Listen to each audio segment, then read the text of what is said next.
All right. Well, welcome everybody to the Frontier Firm session number 2. In the first one, we covered some of the org changes necessary to adopt AI. This time, we're going to be talking about intelligence on tap. How do we actually encourage employees to use the AI tools and drive adoption, and why that's so important, particularly as you want to gain all the benefits from AI over time. It begins with individual employees being comfortable with using the AI technology. I'm Joe Steiner. I'm a solutions architect here at Concurrency, and with me today we have Derek Steckel, who's a project manager who's been doing a lot of the trainings for some of our executives on AI and with our customers. So welcome, and let's dive in. So over the past 35 years, we've seen a number of technological shifts and changes in the market, beginning with, moving to personal computing, which people had to adopt to, the internet, which people had to adopt, mobile revolution, which organizations and people had to work through, working from home, as hybrid work became a kind of the new normal, people had to adopt to. These aren't all just technological changes. The key to success in this world is always having people adapt to the technology, and then ultimately businesses and process transforms from there. We've seen this time and time again, that tech emerges in the marketplace, people learn to adopt, which takes a little time sometimes, and then the business and the really the world transforms from there in terms of how it operates. So let's talk a little bit about technological adoption and kind of how that tends to progress in any one of these technological evolutions, revolutions that have occurred.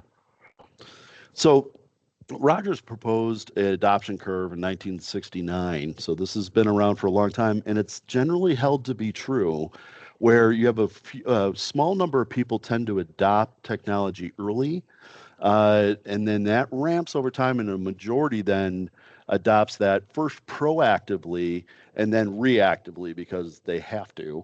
And then ultimately you have the laggards at the tail end. And as they do, then you see this overall trend in terms of market adoption increase to its full saturation level. This adoption curve from the early adopters to the middle majority, both proactive early and then reactive late, and the laggards, that's true in both the broader economy and the marketplace, but also within the organization as well. And so let's talk a little bit about where we see that, particularly within the organization, and what happens with productivity levels here, because we've seen this in the past too, where the perception of productivity changes over time and until the productivity benefits are really realized. Frequently, what you've seen here in the past is that you have a new technology. There's a lot of high expectations for what the value that's going to be seen by this. So for it, in our kind of quick example here, we have a new technology that's saying, hey, we're going to save you 15 minutes a day. And if I get an organization of 100 people, it's going to be tremendous. That's great, but that's a vision. Like, that's not the reality at the start of this. You need people to start actually using it. So if early adopters start using this, and you start to see these early productivity gains by the few, but frequently those productivity gains are only recognized privately. They have to then use that time for something productive for that to register on any financial or real sense. Early on, if you have a technology that's saving you 15 minutes, well, you might have employees that are, surfing the web or looking, scrolling through social media or doing other things that maybe are not as productive right now. It just saved them time. It doesn't save the organization or the business time right away. So frequently in that early adoption period, you don't necessarily see the value immediately, but you can start to see, you do see the vision. Because of that, frequently there's this period of doubt, really in kind of that aligns with that early majority section. And you see a little of this right now, where people are like, well, maybe this isn't going to be the windfall that we thought it will be. You start to see those kind of articles like, hey, we're not really seeing the productivity benefits, because at this point, in some of the organizations, that's true. They haven't taken it all the way yet, and so it takes a little time. Um, at this point, maybe you have a broader group of people that are using this, but maybe they're only using that time productively 50% of the time. Well, kind of model here, well, that saves a half a person. Well, that doesn't really register. You can't do much with a half a person. Um, that then frequently, though, you'll see that this continues on from there, and you start to have this new normal emerge where you have the more the majority adopts the technology, and the value starts to be shown because you have more people doing this, and there start to be these pressures to use that time productively because the organization realizes we can actually leverage these time savings for other purposes. So in our example here, we have 60 people. They're saving 15 minutes a day, and if I'm realizing 75% of it, well, I've saved a person's worth of time a year. And then from there, we go on to the value realized. But at this point, it's been kind of quietly because of the period of doubt, as you weren't quite seeing what you expected. Now, when you do, you kind of get there, and it's kind of a anticlimactic event, but it is real, and the world has changed at that point. We saw this with the internet, the kind of .com point where when that busted, people are like, oh, if this is going to be kind of what everybody says, well, it has changed our world. There's no doubt about that. Mobile had its period like that. And now we're facing the same thing with AI. And ultimately, the productivity benefits can be real, but you have to get through this cycle of adoption to get to that point. And again, the productivity savings never get realized until that savings in time gets put to productive use. So with that, let's move on and talk about what we're facing now, and that is AI. AI is the latest technological revolution of our time. Artificial intelligence does have the potential to drastically change the way people work and the way businesses are constructed. Let's go on to, in order for that to happen, you have to question yourself, okay, are we ready for this? AI uniquely, unlike some of the technologies in the past, is not okay, push this button and then push this, and you give them training manuals and run them through all that. It's different. It is a human-first technology. It is more than anything in the past about how creative can your people be in terms of interacting with this and what they can do with it, because it's so powerful, but it's very open-ended. And so you really need your people ready to adopt this. And that's where HR is so important here, because you really need to develop a culture where employees feel that, hey, I can go and create with this and have the ability to do that, and be able to leverage that to create the most business value from this. At the same time, you need IT to provide an environment that, okay, we can let them be creative, but we can trust that, right? We've secured our data, we've secured our systems, we've put the appropriate governance guardrails around all this so that, frankly, your systems can withstand what's going to happen as people do really start adopting this and leveraging their creativity in these tools. And then the other end, you need leadership to ensure that people are using AI for business value, right? Help guide them to, hey, here's some places where maybe to focus those efforts and do these kinds of things. Not everyone's going to realize right away what it could do for them. That being said, you will see, particularly with AI, kind of a groundswelling of people saying, hey, this is what I could do in my day-to-day. That's not going to be driven so top-down, but you need leadership to help guide that, to say, hey, okay, yeah, these are the value, and let's translate this to everybody else. So leadership's responsibility to ensure that employee use is for business value, and to make sure it's not just another toy, again, something where I saved 15 minutes, great, I can go do something non-productive for that time necessarily. So organizations really need to change to be able to enable users to realize the value. So as we go forward from here, one of the unique things with AI is that, unlike in our historical 15 minutes a day adoption, you really do have the ability to save an hour or more a day on some of those technologies, which changes the calculus for the productivity possibilities here. Same adoption pattern, but you're actually realizing more time savings really changes the economics of this, where we're in kind of that staged out stage. Previously, I'm saving about a half a person in our model. Now I'm saving 4 times that by having 2 people's worth of time. And that's real. You will see that, right?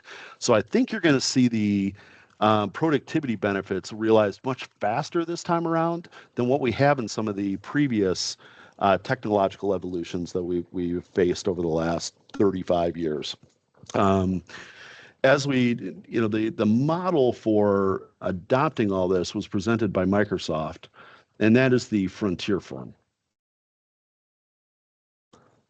So within that frontier firm concept, Microsoft really looked at, okay, what's going to happen with business and organizations over time as they adopt AI?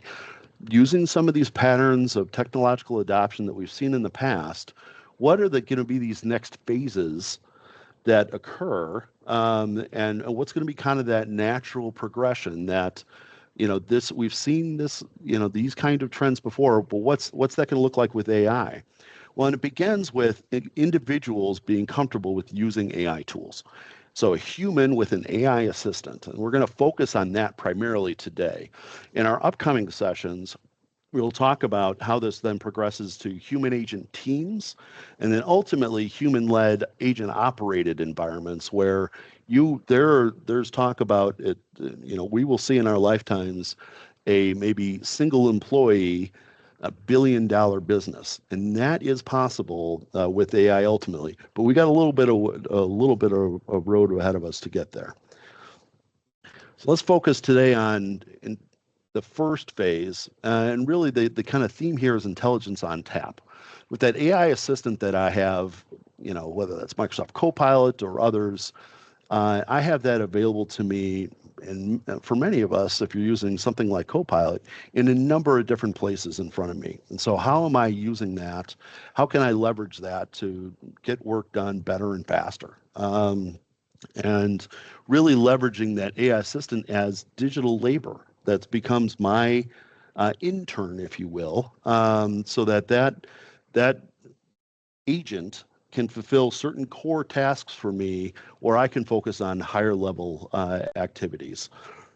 This helps with that assistance, but it really helps with this broader capacity gap that's starting to be seen in the marketplace.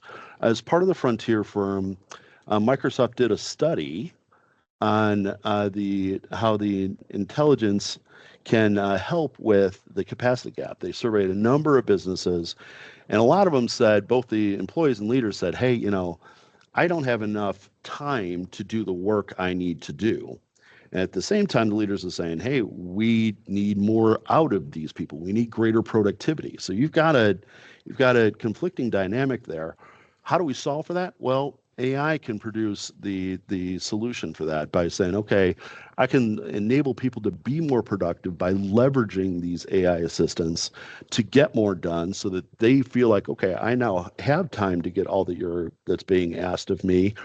Leaders are saying, hey, I'm getting more out of my employees, and it solves that capacity gap that's starting to be seen in the marketplace. So you're already seeing that demand for, okay, make use of that extra time savings. That exists in the marketplace already, and the technology is there to deliver. So again, we think that this productivity doubt period is going to be shortened this time around because this is ready to go. So let's go on. And I'm going to hand this over now to Derek, who's going to talk about the fact that, yes, there is a lot of hype around this, but it's well earned. Go ahead, Derek. Thanks, Joe. Yeah, like he just did a great job of explaining, Microsoft has this concept of the frontier firm, which is really exciting. And then you look at other tech visionaries in the community, like Reid Hoffman, who says AI is going to reshape every industry and every job. And you even have someone like Jeff Bezos, who talks about agents, about how they're going to help and assist us and drive how efficient we are in the future. And to be very clear, we all at Concurrency agree with that wholeheartedly. But the reality right now, looking at a study that McKinsey published in November of last year on the state of AI in 2025, this is the opening statement from them. Almost all survey respondents say their organizations are using AI, and many have begun to use AI agents. But most are still in the early stages of scaling AI and capturing enterprise level value. And it's not even to mention an MIT study that came out in the middle of last year that opened with this line here. Despite 30 to 40 billion in enterprise investment into Gen AI, 95% of organizations are getting zero return. So the natural question comes up is, where do you start? If you're an organization and you want to get the most out of AI, how can you start? You have to start somewhere with this technology, just like anything else. So what we recommend is starting with the individual at heart. If you're a manager, making sure that your team members feel empowered to start thinking about AI and using AI on their own basis. If you are that individual, making sure that you're finding ways and different workflows and different flows to say, hey, I'm going to default to AI here. I'm going to look to see if AI can do this. By no means am I here to tell you that AI is going to be able to do everything that you can possibly imagine, but I will tell you that you will be surprised as to how many things that AI can help you do. So when we think about that individual level, start with the prompting. Start with finding a tool like Copilot to say, how can I incorporate AI into my daily workflows? What habits can I change to default to having AI assist me rather than me starting from the ground up?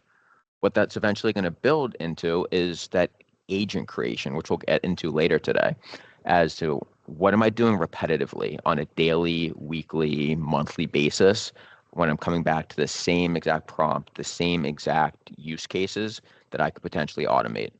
Or think about it a different way. What are those centralized areas that my team or myself would like a repository for to ask different questions on? You can create an agent for that. And we're going to get into that in a little. That's going to feed into that bigger picture thinking from going from an individual level to more so on the team. Oh, I have this great idea that I'm using AI for. I think my team could benefit from this. Maybe even my department. Is this something that's possible within my department to make applicable from what I have to a larger level? And maybe even organization wide, those pie in the sky ideas, turning them into reality and getting the gears turning in your head by working through those things on the individual level. So without further ado, let's jump right into the system.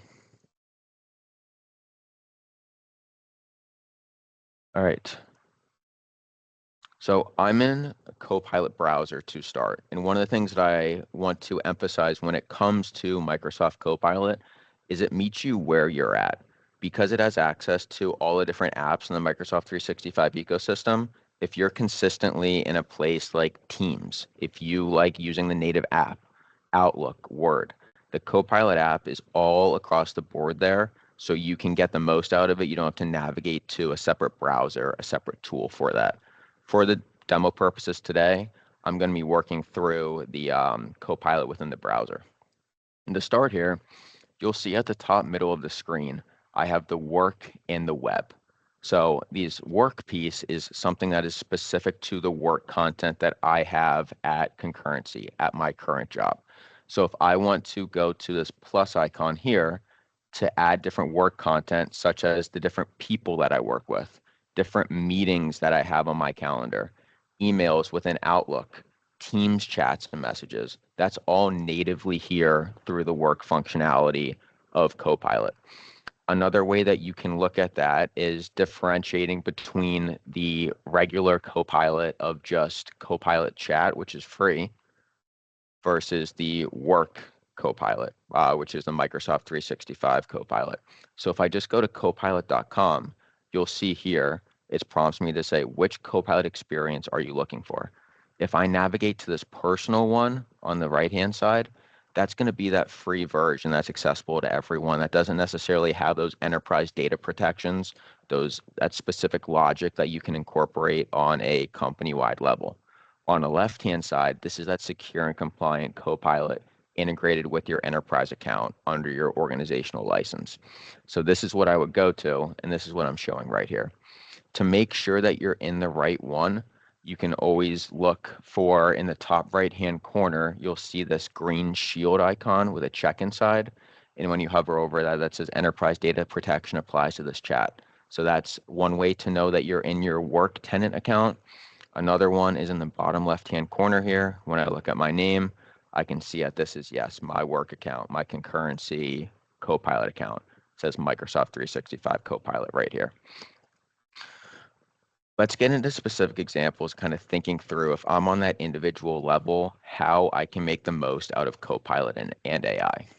I think we can all agree that the two biggest areas that we focus on in our day-to-day work life is emails and meetings. We have a lot of emails to answer. We have a lot of meetings to attend to be an active participant on. And a lot of the times with how much we have on our plate, it can get a little convoluted. We need an assistant. We need an intern to help us navigate that, to help us be better prepared going into a given meeting, responding to a given email. So here we go. Let's go ahead and within Copilot, let's say I have an upcoming one-on-one with a direct report. Let's say I just have a one-on-one with someone that I work with on a consistent basis. What I can do here using Copilot is I can go and say, based on my prior interactions with, and like I mentioned previously, I can pull in different people here that are across my organization.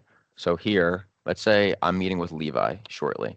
I want to make sure that from talking to Levi, give me 3 things that are likely top of mind for our next sync. Perfect.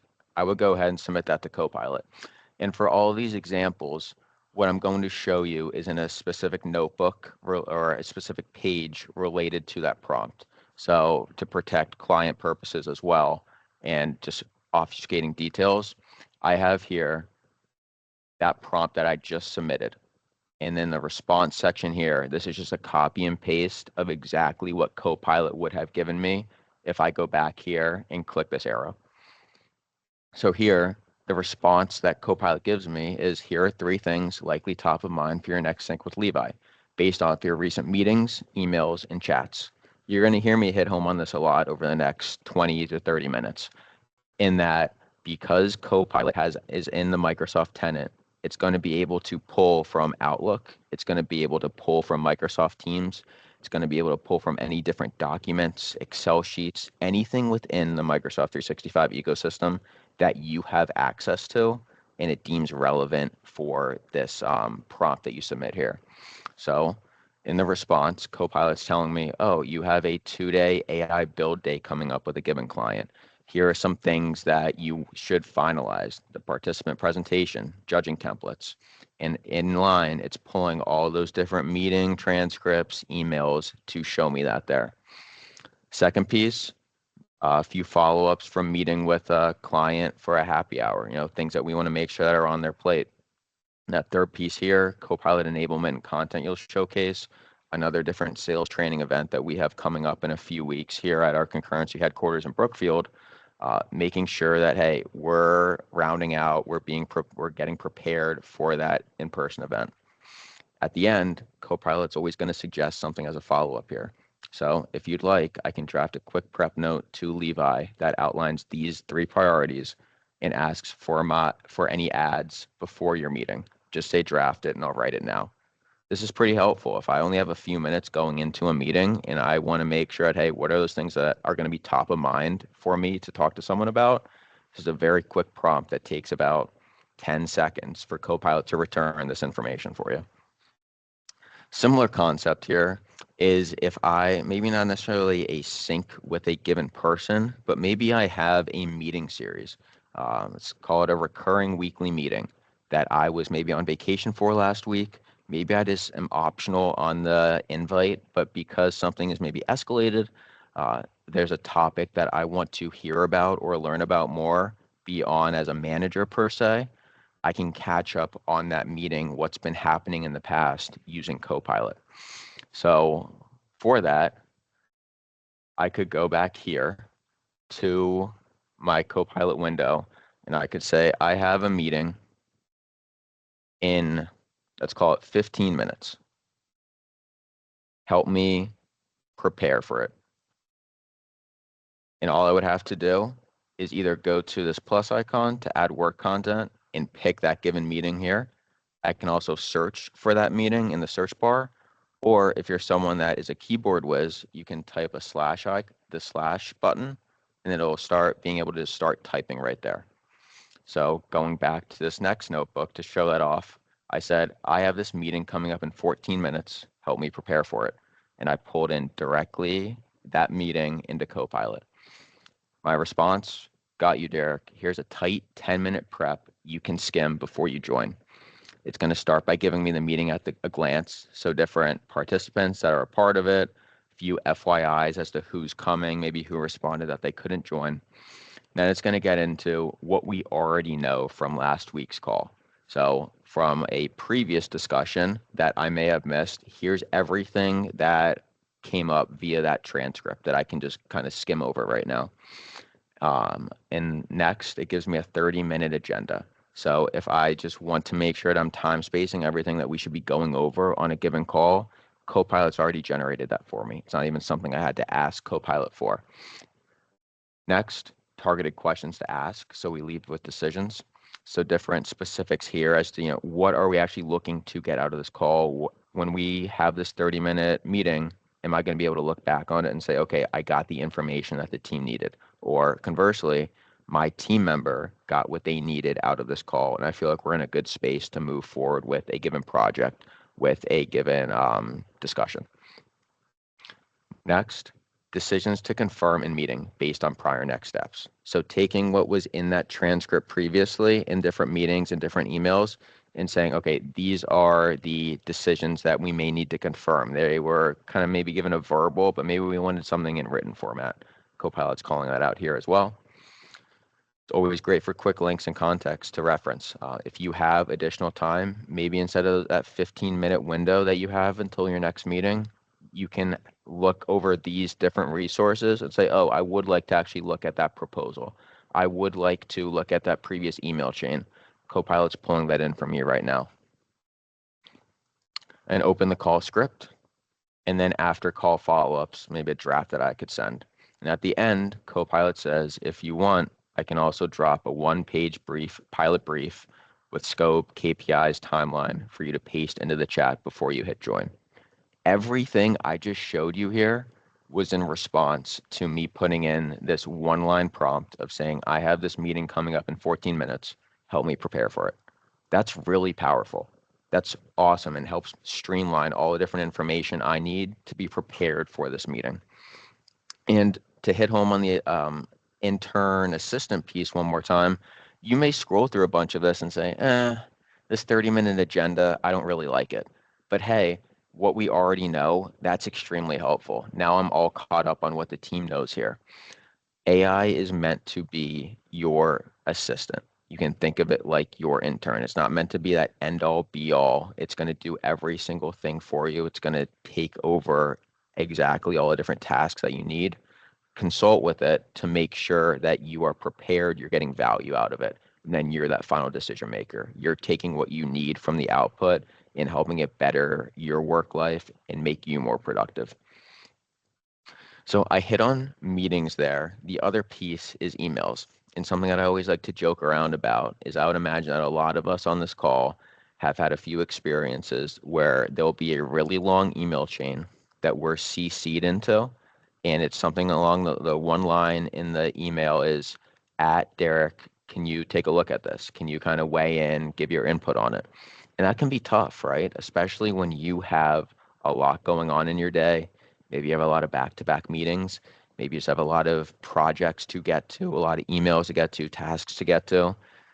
It takes a while to go ahead and reference a whole email, kind of aggregate your thoughts, and then respond to something. So with that, that's a great way to use AI, to use Copilot for. So I can go ahead with Copilot and I can say I was CC'd into an email chain, a given email chain, and I don't have the best idea of what is going on or how I should respond. Can you summarize what the conversation has been about thus far? And then ask me a few questions to help me formulate my response. And then I would go ahead and pull in that given email here that I want Copilot to help me with. Here's an example of doing it with Copilot directly and seeing what I got back. So in the response that Copilot gave to me when I submitted that prompt, it starts by giving me a summary of the conversation. So the initial outreach by my company, by the company that I work at, around what is going on and why did we start this email chain. It gives me the client's first reply saying that this client raised 4 main points about the given proposal in this email chain. It then talks through the follow-up reply that someone at the company on my side worked through with them, different timelines, stating openness to add comments, clarifying roles and ownership. Okay, so I'm getting a better picture of what's going on in this email chain. And now it says, all right, client latest response, the one that CC'd you. Latest message is brief, but indicates good feedback, confirms a few things, notes a potential impact that the group might want to look at. Okay, so that's good to know. I have the prior history. What's the situation now? Why am I being brought in? Well, you've now been CC'd because this client is acknowledging, aligning, signaling, and well, not that directly asking you for something, but kind of wants to give you that visibility and see if you have any additional thoughts. Okay, so we're essentially at a point where these things are true. Team is ready to move forward once stakeholders approve. This person appears aligned, but we probably want to confirm that because there's still a few open questions. So Copilot is now doing that second part of my prompt. It's going to give me a few questions to help me formulate that response. So a few questions that help shape your response. Do you want to prompt approval or wait for them to continue discussion? Do you want to propose a small group terminology alignment meeting now or wait to be asked? And then a few additional ones there.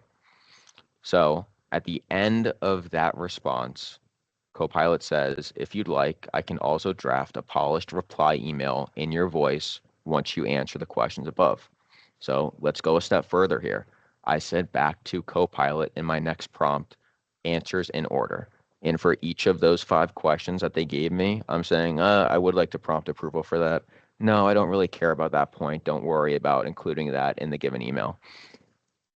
And Copilot takes that, remembers the context that I had with that original prompt and says, great, based off your answers, here's a polished reply that you can send back.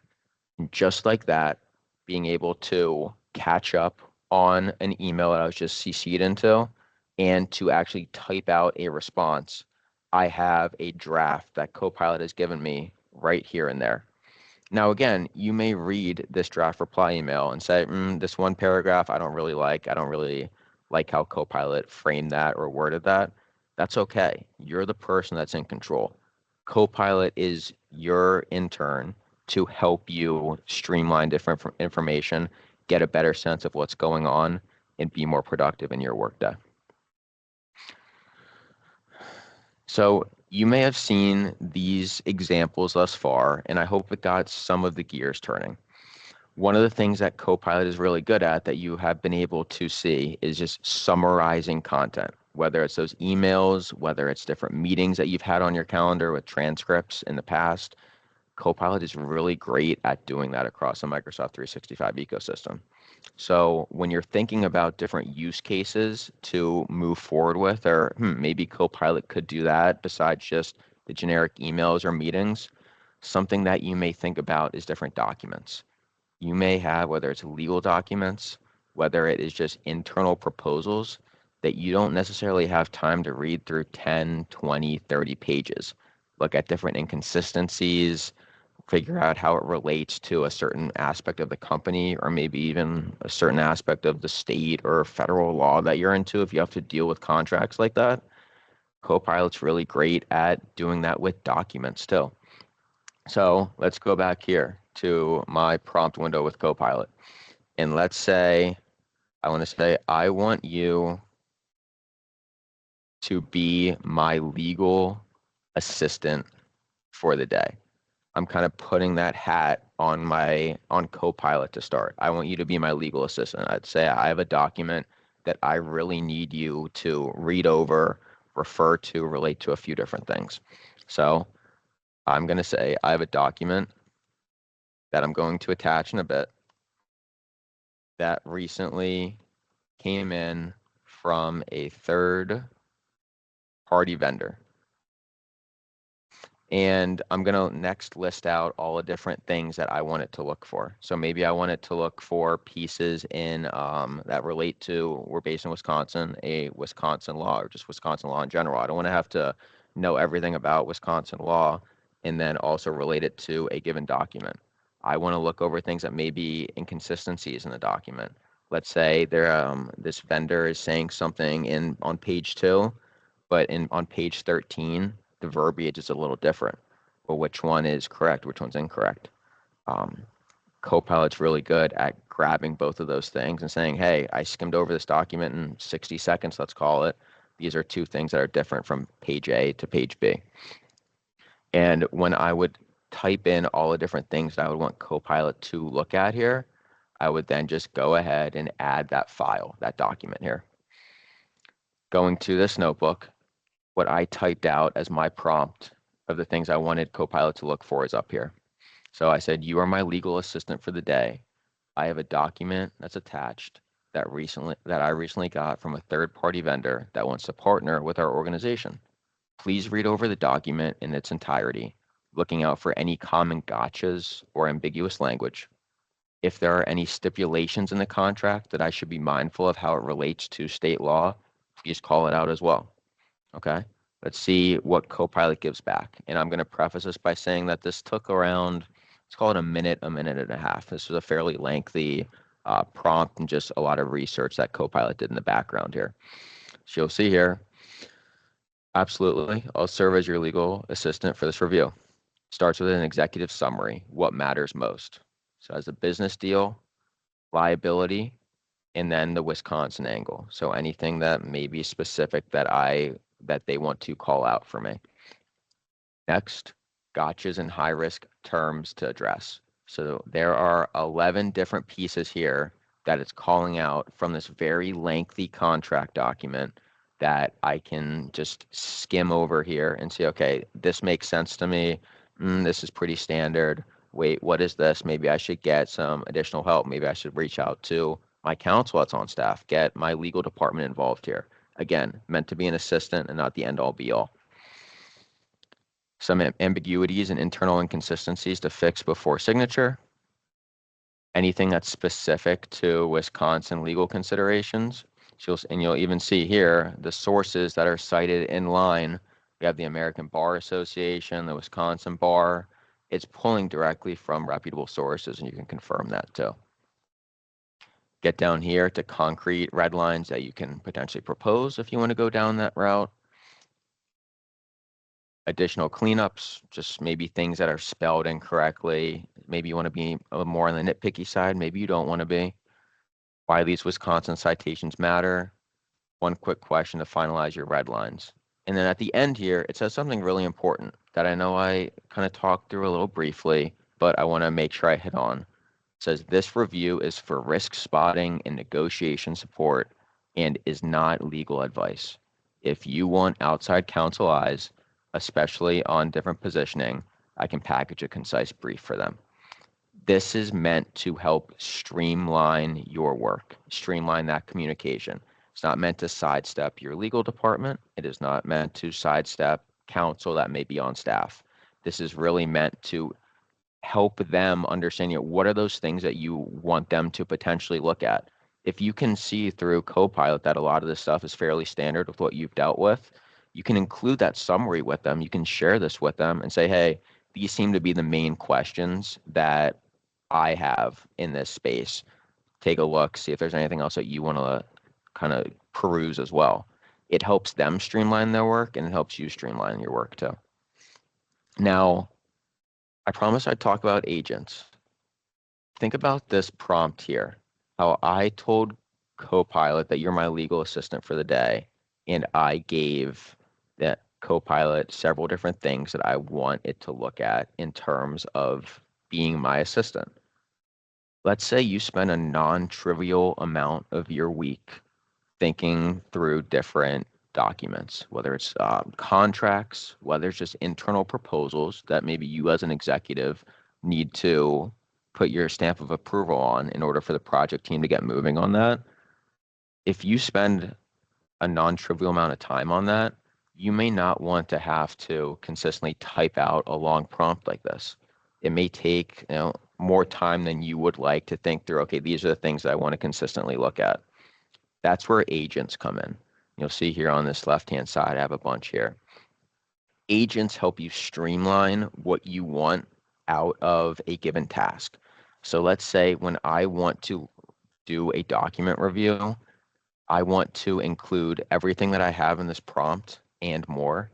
Instead of having to go to Copilot each time and type out this exact prompt or similar prompt, I can go to an agent that I created and I can just input the document. I don't have to give it any additional text there in the prompt, any additional knowledge. That's already going to be created in that agent's knowledge base when you first set it up. So then all you have to do is give it very minimal context and let it go. And it's going to give you something very similar to what you see here. Another great example of that is, let's say you're an account executive, and when you are prospecting a given client, you want to know a certain number of items about that given client.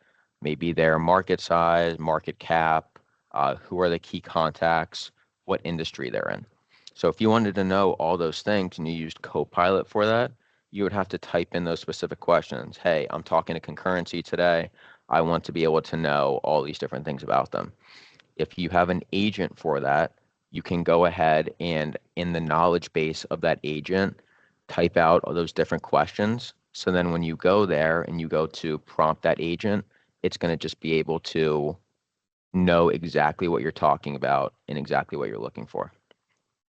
Let's look at a couple of these here of what I do on a consistent basis with whether it's my team or just personally at the company. So you'll see here, I have them redacted, but client knowledge source and client project agent. If you at your company are working on a given project, if you are working with maybe a third party, you can create an agent to serve as your knowledge source for that project, for that client. So you can have a SharePoint that it points to as knowledge base to have all the different transcripts from your given meetings, all the different materials, Excel sheets, Word documents that you're working on with the rest of the team as that knowledge source. So when you can share this agent with other people at your organization and say, hey, in terms of maybe upskilling, maybe someone's new to the project, instead of them having to comb through all this different documentation and spend time with a lot of different people at your internal company, eating a lot of hours there, they can spend their time upskilling themselves on what the team has already worked on for a given internal project or with a client. Being able to upskill there is very huge and very important. Similarly, let's say you were out for a given week, or maybe you're a manager and you want a little more oversight into what a project team's doing. You can have that agent be shared with you and ask it different questions. Maybe who's owning a different follow-up? When did we say we would have this deliverable by? Those are all things that you can answer when you set up an agent like that. Another one that I'll call out is a project retro agent. And I'll kind of go into the hood a little bit for everyone on the call here as well. So this is something that we have on our concurrency side. So when we do a given project with a client, We'll make sure that we do a project retro to figure out, how did things go. We'll do a customer satisfaction score with a given client to understand, what is their feedback for us. And then we want to aggregate that into a knowledge source to be able to show leadership if they want to see, how are we doing with different clients in maybe a different market segment like cloud projects or AI projects. Maybe they're concerned about a given client, making sure that we're doing really good work with them. How can we streamline that? So what we did is we created a project retro agent that serves as that knowledge source. And it has two main functionalities. First, I can log a retrospective. So let's say that we had that project retro internally, we had the project team on there. We took the transcript, we made sure that we transcribed the meeting, and I can go ahead and upload this transcript to this Copilot agent, and based off its description, which I'll show off in a second, it's going to summarize everything in a very digestible format for other people to take a look at. And then the second functionality are these other three prompts here, these different summaries. So if I'm an executive at Concurrency, I can come in and say, hey, provide a concise summary of the retrospectives that have been done in the last, let's call it 3 weeks. Or maybe I want to look at a given client. Provide a concise summary of the retrospectives done for that client. Then lastly, if there's a go-to-market area such as, artificial intelligence projects, because the Copilot agent here has the instructions to be able to do that, it's going to be able to provide those sources in a nice digestible format. By default, agents are personalized or only shared with you and not others, but you can, if you want to, share them with other people. You'll see here that the instructions that I have for this given agent, there's no code. There's no Python, no SQL. It is just general instructions that I have told this agent what to do, what are its actions. So that main action, those second actions, all I'm doing here in this window is describing to this Copilot agent what I want it to specifically do. Going back to that previous example of a document reviewer, what I would have put here is pretty much similar to that prompt that I put into Copilot to start, the different things that I wanted to look for. Maybe I wanted to have more of a legal focus. Maybe I just wanted to look at different inconsistencies. That's where I can just put different bullet points here and type it out directly. No code needed. Right. I want to round out this part of the presentation with some do's and don'ts of when you're using Copilot, what to think about here. Joe and I like to say, treat Copilot like an intern. And that intern level knowledge, having that trust but verify mindset too of, hey, like this person can do good work, but let's just make sure that it's in a good place, that I'm looking at the different sources here. I'm consulting with the right experts as well to make sure, hey, this is my sidekick. It's not necessarily my end all be all. When you're thinking about what to do and don't, one of the hardest things to think about is integrating AI into your daily workflows. I always use the example of a year and a half, 2 years ago, I would be talking to different people like this, and I would just be going to a browser to do search. I literally did not use any AI tools. It's so hard to break those barriers, to break those habits, to be able to say, okay, I'm going to default to Copilot for this. Like I started off by saying, Copilot can't do everything for you, but you'd be very surprised as to how many things it's going to help you with, to assist you with, to be able to do right. What not to do is saying things like, AI did this task for me. AI says we should do this. AI thinks otherwise. It may seem obvious, but you will lose the room. You will lose credibility very fast if you show that AI is just where you're just getting your information from and you're not really doing anything with it. You're taking a response that Copilot gave you and just copy pasting it into an email. You're taking it as 100% truth. You want to make sure that this is something that you're using alongside you to empower you to be that intern, be that assistant, but it's not necessarily your end all be all.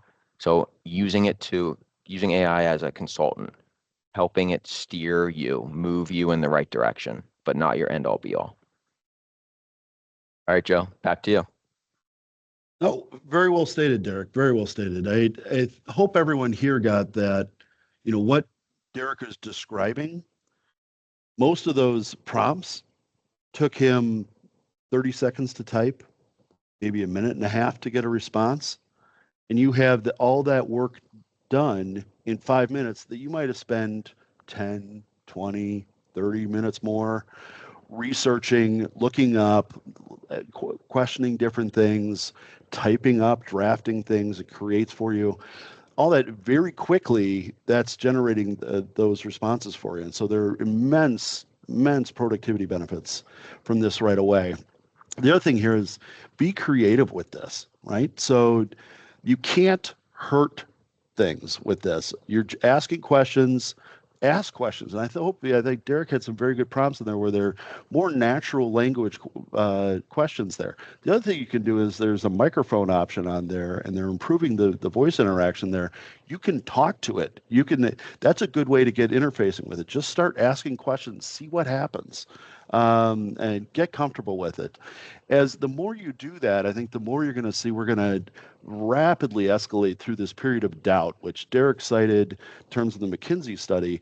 I think if you can start learning how to leverage Copilot the ways that Derek was showing and taking that further yourselves, we're going to see this period of doubt really shrink. We're going to get past that very quickly to really realizing the value.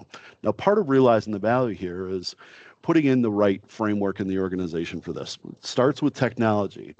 Make sure that you've got a modern cloud environment that has the right operational and governance tooling in there. Secure the technology that underlies this so that as people are being creative in there, they're operating in a safe space. Enabling the people. I think this is the biggest part of this is enabling the people to be creative, encouraging them to ask questions, to be inquisitive, to be curious.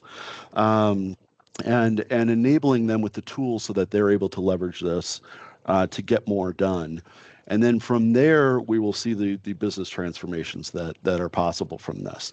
So there are other things we can do beyond Copilot with AI, but really it begins with things like Copilot and that AI assistant, getting comfortable with what's possible with AI so that you can start dreaming up what that next point of leverage will be.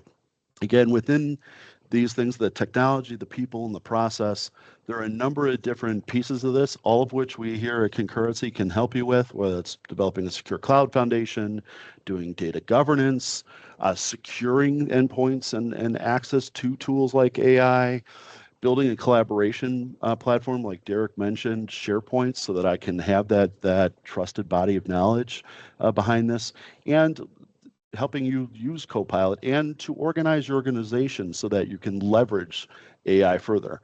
On top of which we can help you with building out more in-depth AI-enabled business processes, leveraging your data estate, changing, modernizing business apps, and building purpose-built custom AI and ML models here.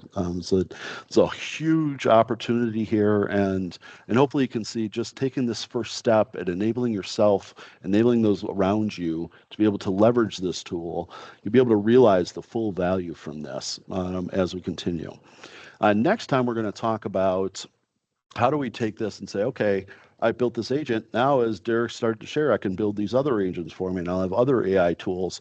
Well, the next step of this process, as we look at the frontier firm model, is, all right, I start to build a team where I'm the manager. I have all these agents working for me, helping me with different things, and focusing them on certain areas so that they're better at that, and then this agent's better at this, and this agent's better than this, so I can get real high value answers from from all these things. And really you start building, instead of moving away from org charts, you start building work charts. How do I structure work around jobs that need to be done, the functional expertise required, and how do I leverage these tools in new ways? It starts to create new work charts out of this. The other thing that's going to have to be managed is what's that human agent ratio that's best for my business? I could, me operating with 120 agents may not be as effective or efficient as me operating with 10 to 20. And so we'll talk more about that in the next session. And we're expecting that, I think, February or March. We'll send that schedule out. Again, that dialing in that human agent ratio is important. You have too few, you're not realizing the full productivity. Too many, and it becomes unmanageable at some levels. So how do we find that right balance of, as we've gotten comfortable using agents, how do we expand that in a manageable fashion? So with that, we welcome you to continue your journey with us and on your own to exploring what all is possible within the frontier firm, and hopefully gaining all the benefits from AI faster so that you don't have that period of doubt lingering on you for any longer than it needs to. If you're interested in putting these ideas into action, we welcome you to contact us. We'd love to have a 20-minute conversation with you to follow up on what's possible for your team. I want to thank Derek today for joining us. If anybody has any questions, you can put them in the chat or in the Q&A. We'd be happy to take the last few minutes here answering any questions anybody has. But otherwise, thank you for your time today. And please join us again in our next sessions coming up in February. Thank you. Thank you.